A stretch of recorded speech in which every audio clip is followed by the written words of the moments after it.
So tayo yung inaakusa mga kababayan, binabaliktad tayo na tayo yung kausa ng tensyon, ng escalation po, ng tensyon dito sa West Philippine Sea.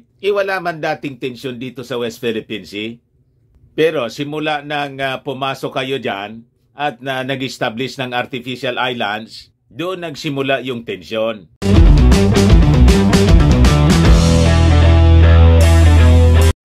Sabi ng China mga kababayan, trespassing daw tayo dito sa West Philippine Sea. Ayan mga kababayan, China has accused the Philippines of trespassing into the waters near Scarborough Shoal. Ngayon, sinupla mga kababayan, sinupalpal ng ating armed forces. Paano aniya kami magiging trespassing sa aming sariling territory? Di ba? Tama. Paano tayo magiging trespassing? Sila yung trespassing po. Kasi sila yung pasok ng pasok sa ating territory. Matagal ng panahon. Pati nga politika natin dito mga kababayan sa Pilipinas. Pinasok ng mga Chinese. Tingnan ninyo sa paligid. Ang daming Chinese sounding politicians. Yung Binondo, puno ng mga Chinese. Di ba? Pati mga sementeryo kanila. Chinese cemetery. Bakit tayo ba, mga kababayan? May Filipino cemetery sa Beijing, China? Di ba wala? Pero yung mga Chinese, mga kababayan, inayaan natin na mag-establish sila ng mga Chinese cemetery dito sa ating bansa. Sumusobra na kayo. Pagkatapos dito sa aming Philippine waters, sasabihin ninyo na trespassing kami. But before ko mga kababayan ibigay sa inyo yung full story, click subscribe muna dito sa ating YouTube channel and hit the notification bell para lagi kayo pong updated sa mga kaganapan dito sa ating bansa. Like and share na rin po ninyo ng ating video. At huwag na rin po ninyo na skip yung ating mga commercial ads para tuloy-tuloy ang pag-unlad ng bagong Pilipinas. Yeah, tama yung sabi ng ating Defense Secretary ni Gibo Teodoro. Actually, yung mga Chinese squatter dito po sa atin, sa West Philippine Sea. Squatter po sila. Ang kakapal ng muka nitong mga Chinese. Ayan ang balita dito mga kababayan. Ang gusto nilang mangyari sa territory natin, kailangan natin mga kababayan na humingi ng permiso sa kanila. Yan o. China has accused the Philippines of trespassing in Bajo de Masinloc, yung Scarborough Shoal in the West Philippine Sea, without the approval daw ng Chinese government. Ba't kami hihingi ng approval ninyo? Province ba ninyo kami? Di ba? Kita ninyo yung ginawa ni Mao Diggs na involved din po yung mga Chinese. Yes, sabi ko sa inyo, ingat po tayo sa pag-support ng mga politicians, lalo sa 2025 midterm election. At saka, siyempre, lalo sa sa presidential election sa 2028, i-shoot natin po sa inidoro yung mga pro-Chinese politicians. Kasi sila po yung namirwisyo sa atin. Yan ang dahilan kung bakit tayo inaabuso ng mga Chinese. So sabi dyan, People's Liberation Army Air Force Senior Colonel Jian Zhongli, the Chinese PLA Southern Theater Command spokesman said, China's naval and air forces tracked, monitored, warned, and restricted the Philippine Navy's BRP, Conrado Yap, according to law. Sakop ba kami ng batas ninyo? He said the Philippines seriously violated China's sovereignty and international law and basic norms governing international relations and is highly likely to cause misunderstanding and miscalculation. Nakita ninyo kung gaano sila kasinungaling? Sanay na sanay po sila magsinungaling. So sabi niya rito, we urge the Philippine side to immediately stop its infringement and provocation to avoid further escalation. So tayo yung inaakusa mga kababayan, binabaliktad tayo na tayo yung Kausa ng tensyon, ng escalation po, ng tensyon dito sa West Philippine Sea. Wala man dating tensyon dito sa West Philippine Sea. Pero simula nang pumasok kayo dyan at nag-establish ng artificial islands, doon nagsimula yung tensyon. Wala man dati kayo dyan. Kailan lang ba kayo nag-establish ng military base dyan sa artificial islands na yung mga kalupaan na itinambak ninyo galing pa sa kabundukan namin dito sa Zambales dahil sa pakikipagsabuatan ng mga politiko na barkada ninyo? Huwag kami mga Chinese.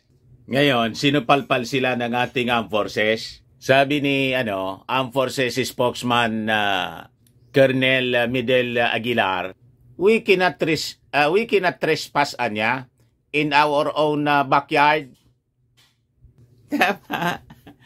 Paano anya kami magtitrespassing sa sarili naming territory, sa sarili naming backyard? Kayo yung trespassing, kayo yung pumasok illegally, hindi man ninyo teritoryo, and it was decided already by the United Nations Convention on the Law of the Sea. Di ba? Kaya sabi ng ating armed forces at saka ng National Task Force on West Philippine Sea, we cannot trespass in our own backyard, and no one can prevent us from entering our own home. So there's no truth to what they are saying. Sabi po ni Colonel Midel Aguilar, Armed Forces spokesman. So tama po, mga kababayan, yung sinabi ng ating magiting na spokesman ng ating armed forces.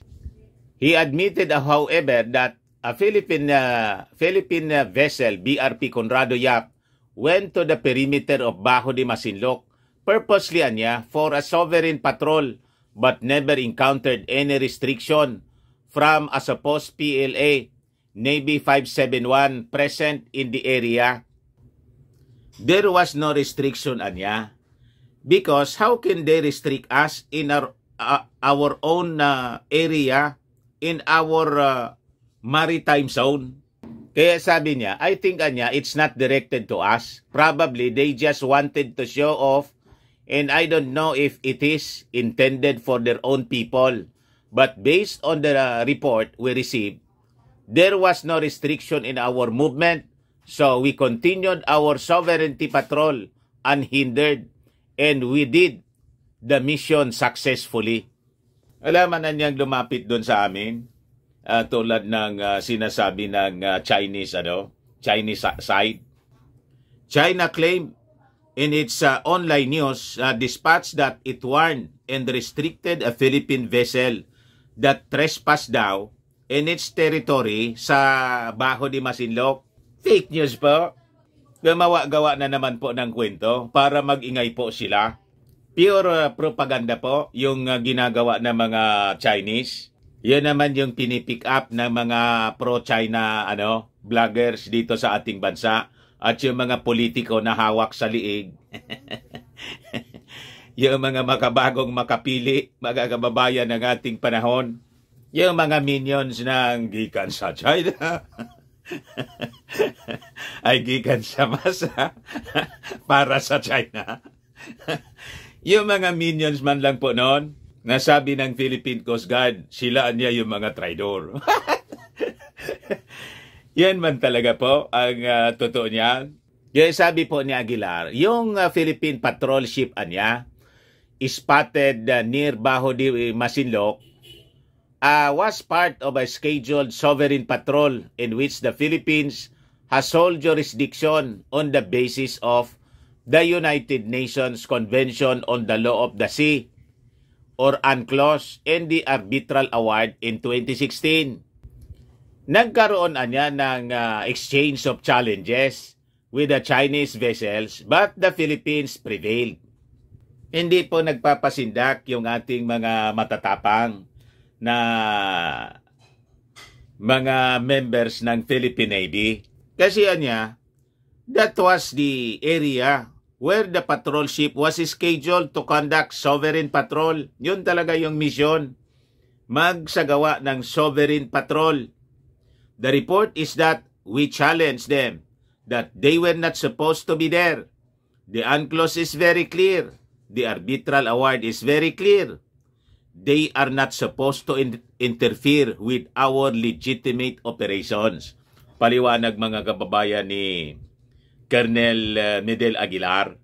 Sabi naman po ni NTF WPS spokesman Jonathan Malaya, under international law, the Philippines has every right to patrol the length and breadth of the West Philippine Sea, which necessarily includes Bajo de Masinloc na pasok sa ating exclusive economic zone. Ganon. China niya is again overhyping this incident and creating unnecessary tensions between our two nations. Nonetheless, the armed forces and the Philippine Coast Guard niya will not be deterred by the aggressive and illegal activities of planned Navy China Coast Guard militia in the West Philippine Sea. Will not be deterred by the aggressive and illegal activities ng mga Chinese na ang lakas magpalaya sa atin po. Pinapalayas tayo sa ating sariling bakuran. Kayo ang lumaya sa bakura namin. Napakagaganid ninyo. Gusto na lang ninyo ubusin yung territory dito sa West Philippine Sea. Napakalayo na yung lugar na yan sa bansa ninyo. Di ba? Hindi po papayag yung ating Pangulong BBM. Sa manlulupig, di kami pasisiil. Yun ang aming awitin sa lupang hinirang. Ayan man lang po mga kababayan. Baka lang gusto ninyo itong itry Firmax Firming and Lifting Cream. Pinapahid po sa mga pulses and affected area. Mainam po sa paninigas na mga kaso-kasuan. Ito naman po, Automax Revitalizing Serum. Sa mukha naman yung application. Anti-aging po siya. You will look 10 years younger than your age. Sa mga cancer patients naman po, neng sa Red Mix Fruit Drink. Hindi man po siya gamot, food supplement siya. Kaya lang, gawa siya mga kababayan sa goji berry. Yung goji berry may anti-cancer properties. Yung mga inquiries ninyo po, dumiretso na lang kayo sa aming messenger sa Facebook para masagot namin agad. By the way, ngayong araw na to, ondas, hanggang bukas, holiday kasi, yung Colossal Fitness Gym, bukas pa rin po kami. From 6 o'clock to 9 o'clock in the evening. Wala pala niya, Mr. Maravillas, na holiday sa inyo. Walang holiday, mga kababayan, sa aming gym. Sige lang ng sige po. Di ba? Sige lang po. Para masaya, mga kababayan. Walang bakasyon. Tuloy-tuloy ang fitness gym. Pati bata, enjoy po. Yan po, mga kababayan. So, ang Colossal Fitness Gym po, matatagpuan sa 3rd floor ng Security Bank Building, Lanco Business Park, Legazpi City. Kami po yung pinakang malaking fitness gym dito sa Albay. Ayos. Ayan man lang po, mga kababayan. Ako po si Dante Maravillas. Bye-bye po. God bless.